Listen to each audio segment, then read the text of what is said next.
I taste blood, metallic and warm, before the pain fully hits. My body is crumpled at the foot of the basement stairs in our suburban Chicago home. 14 steps. I counted them last summer when Dad had me help reinforce the handrail. 14 steps separating me from the wallet Brooke had been digging through when I walked in after a brutal 12-hour shift at Chicago Memorial Hospital. Brooke's voice drifts down from the top. Elena, are you okay? It sounds concerned, but I remember the cold calculation in her eyes seconds before she planted both hands on my shoulders and shoved hard. Footsteps thunder overhead. Mom appears first, her house slippers squeaking on the concrete as she hurries toward me. Dad follows, his broad frame filling the doorway like a wall. What happened? His eyes flick between us, landing on Brooke. I try to push myself up, but a sharp stab in my ribs steals my breath. She pushed me. I manage. Brooke cuts in immediately. No. She tripped. You know how clumsy she gets carrying laundry. Dad's face hardens as he studies me. Is that true, Elena? I open my mouth, but catch Mom's quick, fearful glance at him before she looks away. That look, I've seen it countless times. A silent warning. We'll handle this at home, Dad announces, voice leaving no room for debate. No hospitals. The words land heavy. I know what handling it at home means. For months ago, Brooke threw my surgical textbook at my head during studying. 7 stitches later, Dad called it an accident and patched it himself in the guest bathroom. When I winced, he gripped my arm tight. Stop being dramatic. You're embarrassing the family. Later, Mom pulled me aside in the kitchen, whispering, just keep your head down until residency ends. Only 2 more years. 2 more years of accidents. I press my palm to my side, feeling the unnatural shift of bone under skin. I can't breathe right, I say, steadier than expected. I need medical attention. Dad steps closer, lowering his voice. What you need is to stop making a scene. We're having the partners over for dinner tonight. My hand trembles reaching for my phone, but then a strange calm settles over me. I pull it out. I'm calling Aunt Valerie. Something flickers across Dad's face, surprise. Maybe fear. He's not used to pushback. I'm taking her to the ER, Mom says suddenly. I nearly drop the phone. This is new. Dad blocks the door, arms crossed. Fine. But Elena, you tripped carrying laundry. Say anything else. And forget our support during residency. The threat lingers. Without their help on rent, groceries, and gas, my resident salary wouldn't cover Chicago living. I'd lose the apartment, maybe the program itself. Brooke smirks behind Dad. Daddy. Will this mess up my summer internship at the firm? My perfect record can't have issues. The implication is clear. The golden child must stay untarnished. Mom helps me stand. The room spins. Through the pain haze, realization hits hard. My family would sacrifice me to protect their image. Brooke's future. Dad's reputation. Mom's perfect facade. As they guide me upstairs, Dad's hand on my elbow feels more like control than support. I swallow blood, rehearsing the lie I'll tell at the hospital. But something inside snaps, sharper than my ribs. This time is different. I know what happened. And soon, others will too. 20 minutes later in the ER. DR. Patel's fingers hover over the purple-black marks on my ribs. These are fingerprints. Elena. Not from a fall. I stare at the ceiling tiles, counting holes as she photographs bruises. 14 holes across. 14 stairs. Symmetry feels cruel. For broken ribs, hairline fracture in my left wrist, older injuries on X-ray. She points to calcified areas. Previous fractures? Multiple. Tears track silently down my temples. I don't wipe them. Did someone push you? Dr. Patel asks gently but firmly. I nod. And something deeper than bone cracks open. I'm legally required to report suspected abuse. Her pen scratches the clipboard. Hospital security waits outside my door. The word abuse feels both too big and suddenly fitting. My family arrives soon. Dad takes charge, standing over my bed while Mom fusses with flowers, hands shaking.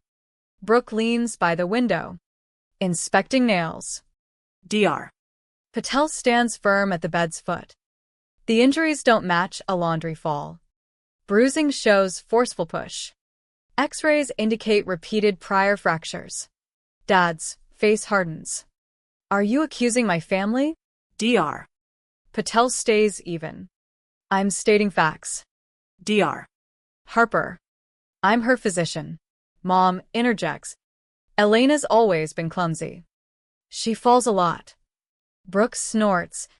If something happened, she probably deserved it. Always the perfect student. Perfect daughter. Gets old. Silence falls. Dr. Patel notes calmly. You just admitted assaulting your sister. Dad steps between. She said no such thing.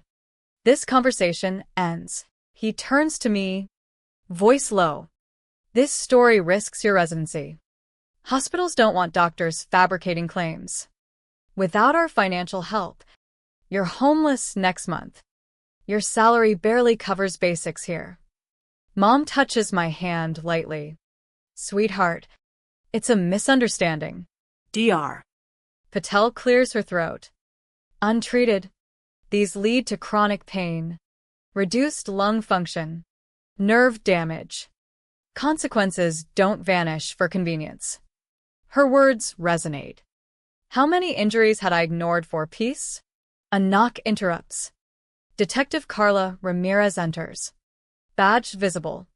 I'd like to speak with Elena alone. Dad protests. But security escorts them out. Detective Ramirez sits, listens without rushing as I recount today and the accidents before. For the first time, someone believes me fully. Relief hurts almost as much as ribs. Lying there, watching family prepare to sacrifice me again, I wonder, walk away from them and lose my career dreams, or stay and lose my self-worth. What would you choose? Conditional security or uncertain freedom? 6 weeks post-discharge. After suing my family for abuse and returning to shifts, the emergency board meeting email hits my inbox at 5:43 a.m. Dad's name tops recipients. Special session reviewing concerning diagnostic overreach. Code for targeting Dr. Patel. Did you see this? Dr. Patel appears, anger tightening her face. Your father moves fast. My stomach knots scanning it. I'm sorry. This is my fault. She shakes her head firmly. No. This is his. Nurses whisper when passing me. One glances with pity. That afternoon, my residency director summons me. No seat offered. Your parents raised stability concerns. History of exaggeration.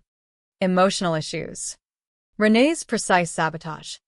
Under circumstances, consider leave.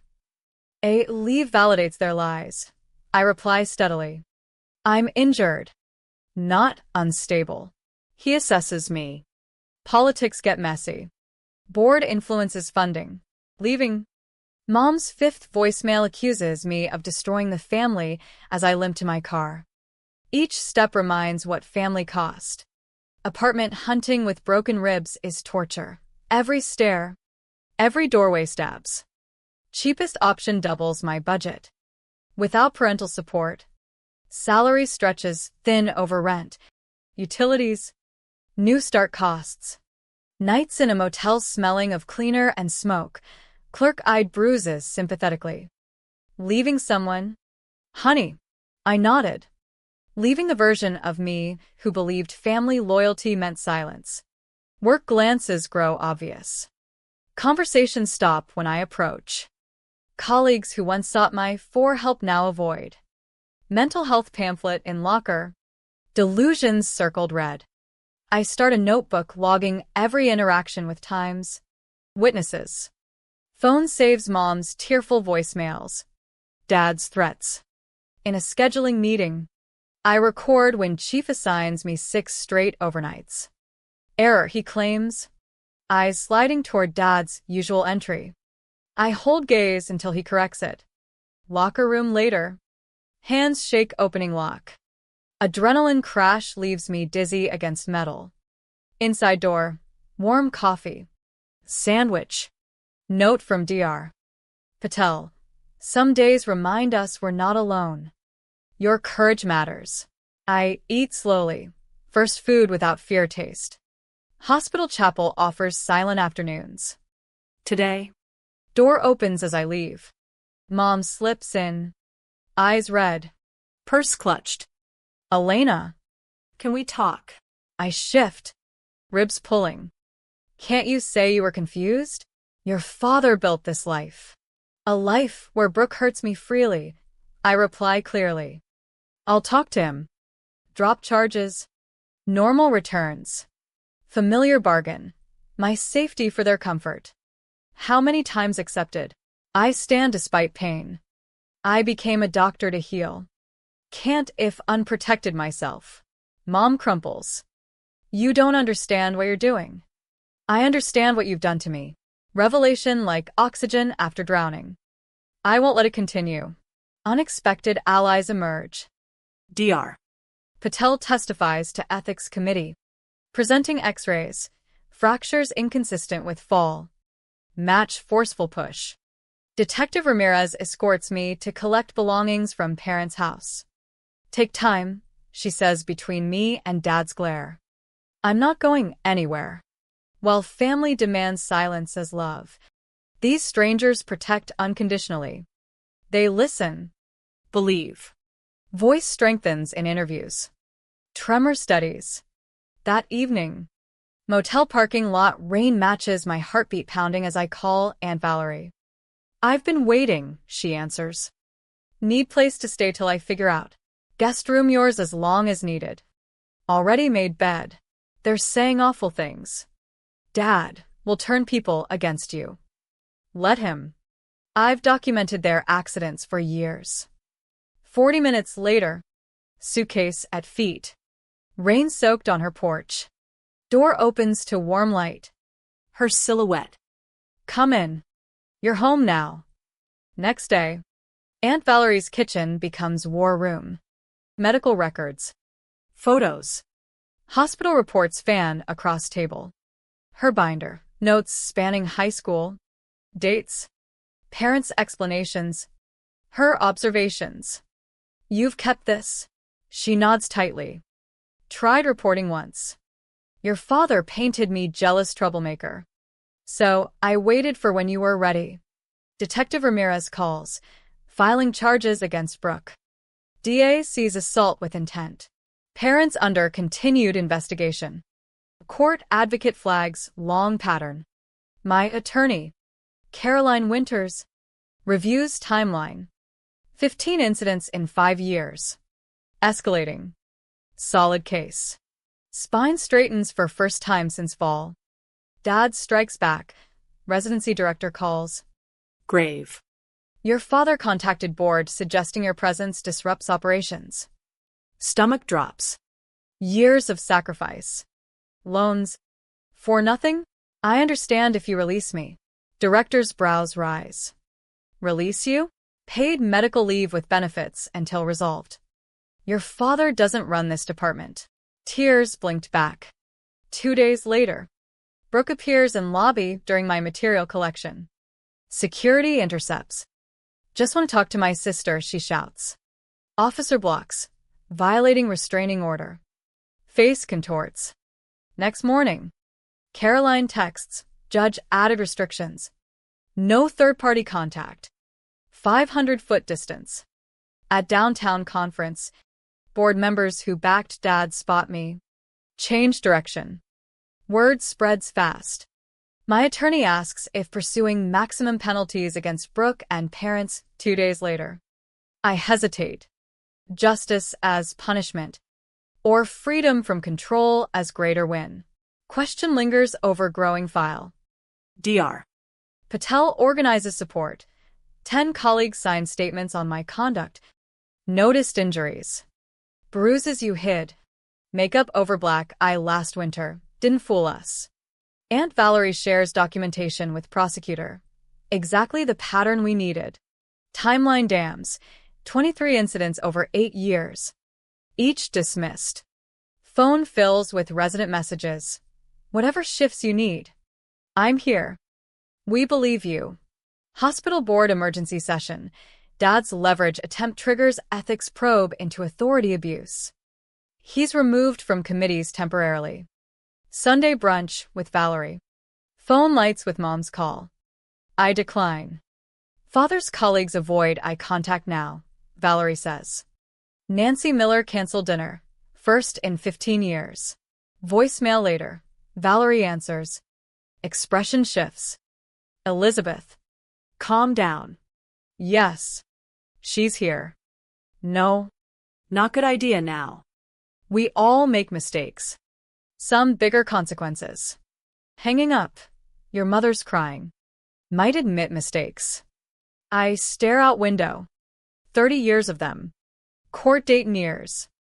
I'll face them all, Dad. Mom. Brooke. Ice through veins. But mirror shows taller stance. Squared shoulders.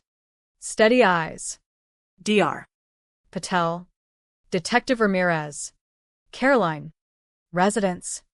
Aunt Valerie. Chosen family. Not alone first time. Day before hearing. Parents demand hospital conference meeting. Room too small. Air tense. Dad military straight across table. Mom fusses pearl necklace. Adjusting fifth time. Attorneys hum hallway beyond glass. Resolve before further.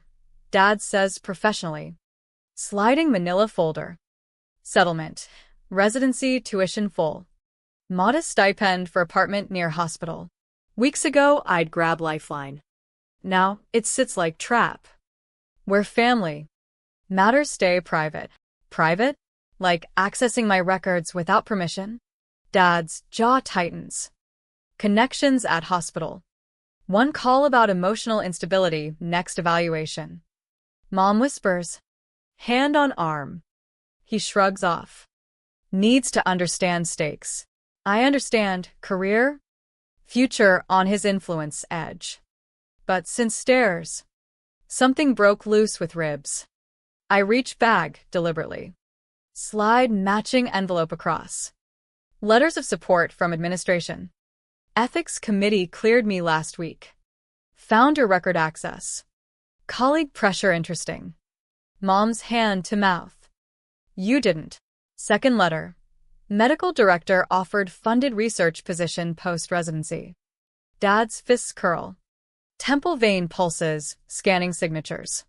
Reality sets. Lost narrative control. Don't need your money. Never needed approval. Voice steady. Hands calm. Realization physical, no longer afraid. Dad looms. Terrible mistake. No. Finally correcting one. Mom cries silently. Not for me, but consequences catching up. I walk to door. Footsteps echoing marble. Elena. Please. Don't look back. Courtroom cavernous next day. Light through tall windows on dancing dust. I sit plaintiff's table. Valerie one side. Dr. Patel other. Their presence steadies more than chair. Across. Brooke stares hands. Dad whispers attorney. Mom avoids eyes. Judge calls me. Legs carry forward. Oath solemn on lips. Spent life healing others. Today heal self. Speak clearly on abuse pattern. Textbook needing 7 stitches. Falls when Brooke angry. Broken fingers kitchen accidents med school finals. Dr. Patel's docs on screens. Rib x-rays. Finger-shaped bruises. Healed fractures silent story. Why pursue? Prosecutor asks. I look family directly first time. Doctors protect those who can't, including myself. Brooke crumples sobbing when time-stamped texts show intent pre-shove. Always so perfect. Dad compared me to her. Wanted her fail once. Dad stands abruptly. Absurd. My daughter, clearly. Judge sharp. Interrupt again. Contempt. Dad sinks. Flushed. Testimony ends. Judge swift. Full protection order entire family. Brooke additional assault charges. Court views dimly authority enabling family abuse. DR. Harper's evidence shows troubling pattern. Gavel cracks like freedom. Outside courthouse. Sunshine warms face. Valerie squeezes hand as reporters cluster steps. Avoid today. Time for statements later. Detective Ramirez shares sentencing. Brooke probation. Community service. Mandatory counseling. Parents face social/professional fallout. Dad removed board. Community standing crumbling. Familiar voice calls name. Mom alone edge crowd. Eyes red. Reaches. Notice purplish mark circling wrist under bracelet. Eyes meet. First time recognize fear in her gaze, mirroring mine years. 6 months later. Morning sun through Valerie's kitchen windows. Cinnamon pancakes aroma contrasts tense family breakfasts past. Review presentation notes. Valerie slides plate. Touch side unconsciously. Ribs healed long ago. Still nervous. She laughs warmly. Hospital star resident nervous addressing doctors? Same woman who stood in court. I smile. Accustomed now to conversation without eggshells. Laughter without waiting shoe drop. Afternoon medical conference. Stand before colleagues. Hands steady clicking slides on injury patterns matching domestic abuse. Signs often there. Patient minimizes. Explanations mismatch trauma. Multiple healed fractures. Back row. Valerie records proudly. Finish to applause. Dr. Patel thumbs up front. 2 weeks later. Recognize look immediately. Patient 30s. Suspicious wrist bruising. Avoids eye explaining fell against counter. Pull chair. Lower clipboard. Create space. Sometimes injuries tell different story than ready share. I say softly. Recalling my rehearsed lies. Whatever it is. Here to listen. Eyes fill tears. My husband. Reach hand not as doctor, but fellow survivor. Bravest thing. Tell truth when those should believe don't. Nods barely. Slide resource packet. Same Detective Ramirez helped develop. Evening. Valerie hosts small dinner coastal home. DR. Patel brings key lime pie. Detective Ramirez arrives case files under arm. Always working. Ethan. Physical therapist met recovery. Brings ocean matching flowers. Notices how he pulls chair. Fingers brush shoulder asking permission, not assuming. Valerie raises glass to healing from being truly seen and believed. Words settle blessing like. Monday. Hang framed x-rays new office. Evidence once breaking now survival testament. Beside, letter confirming trauma-informed care fellowship acceptance. Phone buzzes. Mom, not forgiveness seek. But started therapy. Moved own apartment across town. Ends when ready. If ever. Evening walk beach with Valerie. Arms linked. Waves chase footprints. Setting sun copper gold water. Thought about mother's message? Watch seagull dive rise. Consider forgiveness. Welcoming back or releasing anger wait to move forward. What would you choose? Maintaining distance with peace or reconciliation with boundaries? Valerie squeezes arm gently. Some questions need time before answers. The months after court brought unexpected peace, mixed with echoes. Mornings at Valerie's felt like breathing freely for first time. No more scanning rooms for Brooke's moods. No bracing for Dad's quiet anger or Mom's anxious glances. My ribs healed. Wrist too. But deeper scars, trust fractures, took longer. Yet each day, Small victories stacked. At hospital, support solidified. Residents covered shifts without question during leave. Chief resident later pulled me aside. We saw the pressure. Glad you fought back. Dr. Patel became mentor, co-authoring paper on recognizing abuse patterns in patients, our shared experience fueling it. Detective Ramirez checked in periodically, updating on compliance. Brooke completing counseling. Parents' social circle shrinking. Dad's board removal stuck. Whispers followed him now. One afternoon, Ethan asked me to coffee after shift. Not pity date, but genuine interest. His gentle way, always asking before touch, felt safe. Over lattes, I shared pieces. He listened like Detective Ramirez once had. No pressure, just presence. You've rebuilt stronger, he said.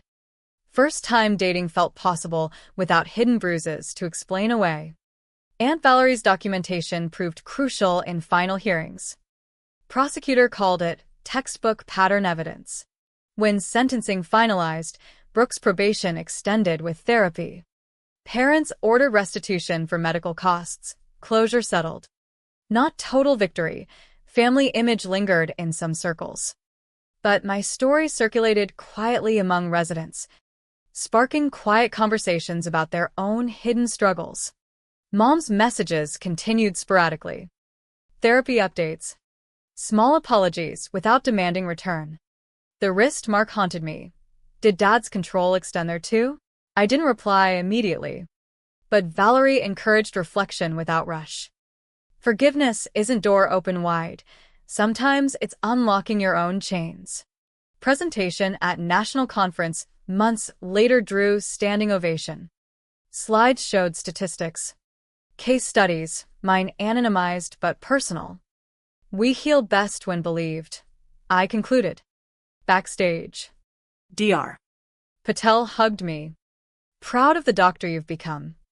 New apartment near hospital, modest, but mine felt like independence. No more basement stairs looming. Framed x-rays stayed office reminder. Broken but mended stronger. Fellowship acceptance brought research on trauma-informed medicine. Patients like my former self found voice through my listening. One quiet evening beach walk again. Valerie and I. Waves steady rhythm. Ready for Mother's message? I considered. Distance brought peace. Boundaries could allow cautious reconciliation if she truly changed. But rushing risked old patterns. Time will tell, I said. Seagull cried overhead. What would you choose? Guarded peace-preserving self? Or measured reconciliation, risking hard again? The question lingers, like copper-taste memory fading. As sun dipped gold. Healing isn't linear, it's choosing forward despite shadows. And for first time, choice was truly mine.